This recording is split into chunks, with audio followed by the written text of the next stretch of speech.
बादलों की पालकी में बैठकर संध्या सुहानी, जा रही है गाँव पिय के ओढ़ चूनर आसमानी।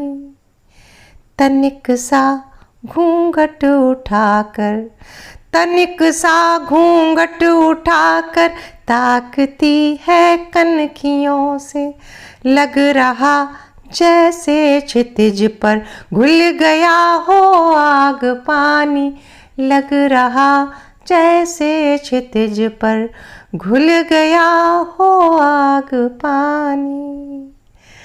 नमस्कार मित्रों, मैं ममता वाजपेयी भोपाल से मेरी हरी भरी छत पर आपका स्वागत है। लीजिए, मैं फिर हाजिर हूँ नए वीडियो और नई जानकारी के साथ। आप देख रहे हैं इंडियन टेरेस गार्डनिंग आर्ट और साथ में ये सांझ का ढलता हुआ सूरज जो मेरी छत के क्षितिज से दिख रहा है। तो आज के वीडियो का विषय है कि मई की इस भीषण गर्मी में भी क्या कुछ सब्जियों की बुआई हो सकती है, लगाई जा सकती हैं कुछ सब्जियां। तो चलिए आज इसी विषय पर डिटेल में बात करते हैं, स्टेप बाय स्टेप सब कुछ।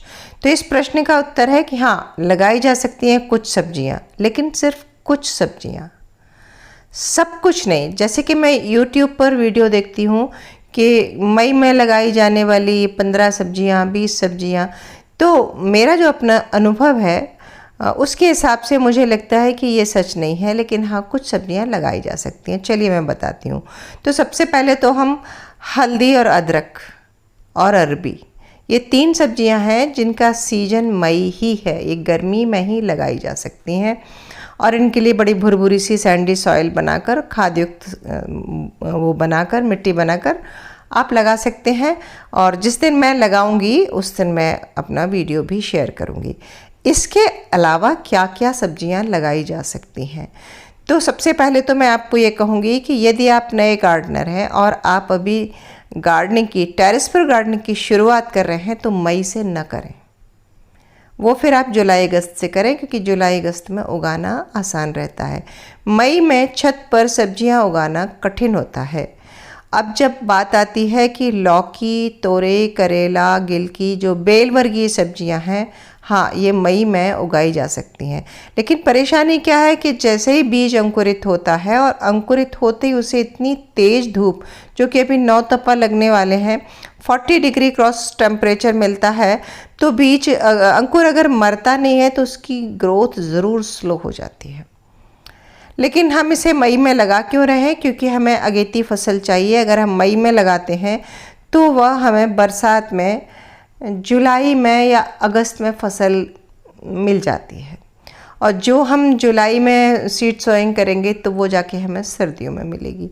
चूँकि हमें बरसात में सब्जियां चाहिए, इसलिए तो हम क्या करेंगे कि हम गर्मी में जो हम सीड सोइंग करेंगे वो हम मिट्टी बहुत रिच बनाएंगे और उस मिट्टी में हम थोड़ा कोकोपीट डालेंगे। खास करके हम बीज अलग एक पैकेट में डालेंगे और उन्हें थोड़ा सा ऐसी जगह रखेंगे जहाँ मॉर्निंग की धूप आती हो, चटकती धूप से बचाएंगे तब तक कि जब तक वो थोड़ी सी बड़ी नहीं हो गई। लेकिन भूल कर भी छाँव में नहीं रखना।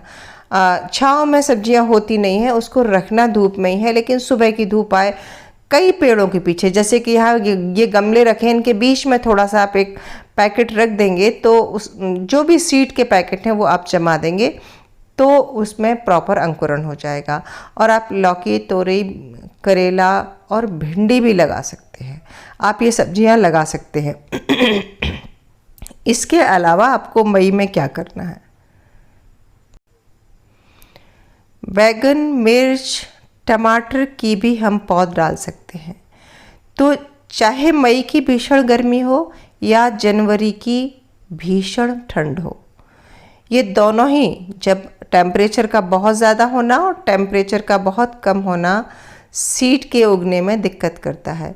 बहुत गर्मी में सीड उग तो जल्दी आता है, लेकिन उगते ही मरने की संभावना होती है। जैसे ही उसका वो नाजुक सा स्टेम धूप के संपर्क में आता है, मिट्टी गर्म होती है और वो थोड़े दिन बाद ही पौध गल के और लुढ़क जाती है और मर जाती है।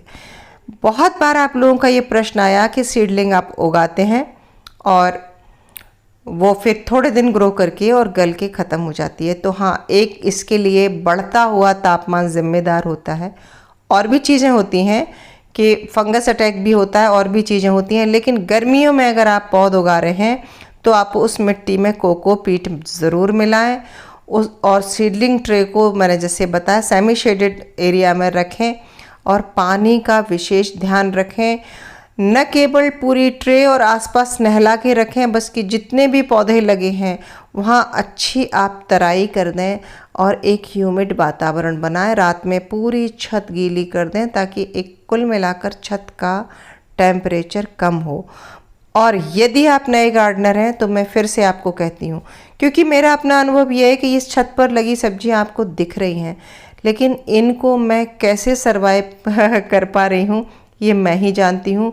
और जो पुराने गार्डनर हैं वो मेरे इस विचार से सहमत होंगे कि हाँ, ये अभी आपको इतनी हरी भरी दिख रही हैं, मैं सुबह भी इनमें पानी डालती हूँ, शाम होते ही होते पत्ते लटक जाते हैं क्योंकि तेज़ धूप होती है, और फिर शाम को मैं पूरा नहलाती हूँ।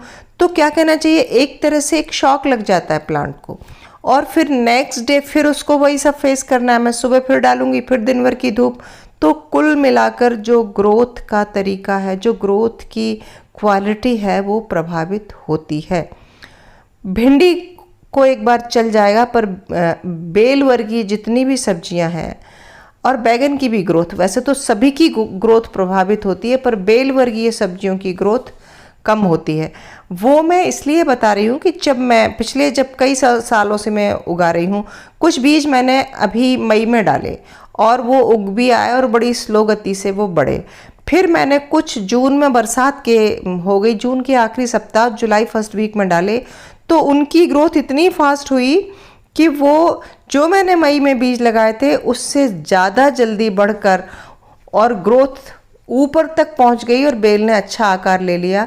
लेकिन जो मैंने मई में लगाई थी वो उगी तो और थोड़ी सी ग्रोथ भी की उसने, लेकिन उसने उतना घना आकार, उतने स्वस्थ पत्ते नहीं रहे उसके, जितने की जो मैंने जुलाई में ली थी उसके रहे।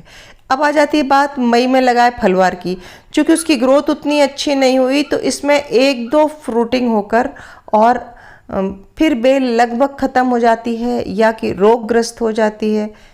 कुछ ना कुछ ऐसा होता है कि आपको परेशान करता है। इसीलिए मैं बार बार अपने अनुभव से कह रही हूँ कि यदि आप बहुत अनुभवी हैं, आपको अच्छे से बागवानी आती है, तब तो फिर मेरे कहने की ज़रूरत ही नहीं है, आप खुद ब खुद उगा लेंगे और ज़रूर उगाइए। लेकिन यदि आप थोड़े भी कच्चे हैं या आप नए हैं तो आप मई में अदरक और अरबी और हल्दी 3 सब्जियां ज़रूर लगा दें, इनमें दिक्कत नहीं है। इसके अलावा आप अभी न कोई सीडलिंग डालें, न कोई बेल वाली सब्जी का बीज डालें और थोड़ा इंतज़ार करें। तब तक आप क्या करें कि आपके बगीचे की जो मिट्टी है उसको गोड़ाई करके छोड़ दें, उसमें खाद मिलाकर छोड़ दें और थोड़ा सा धूप दिखा लें और मिट्टी को एक ब्रेक मिलेगा। ब्रेक के साथ मिट्टी दोबारा रिचार्ज हो जाती है। आप जो उसमें खाद मिलाएंगे उसमें जो भी माइक्रोब्स हैं वो पूरी मिट्टी में धीरे धीरे फैल जाएंगे और मिट्टी को और भी अच्छा कर देंगे। तो आपके पास इतना टाइम है भी और आप इसकी तैयारी करके रखें।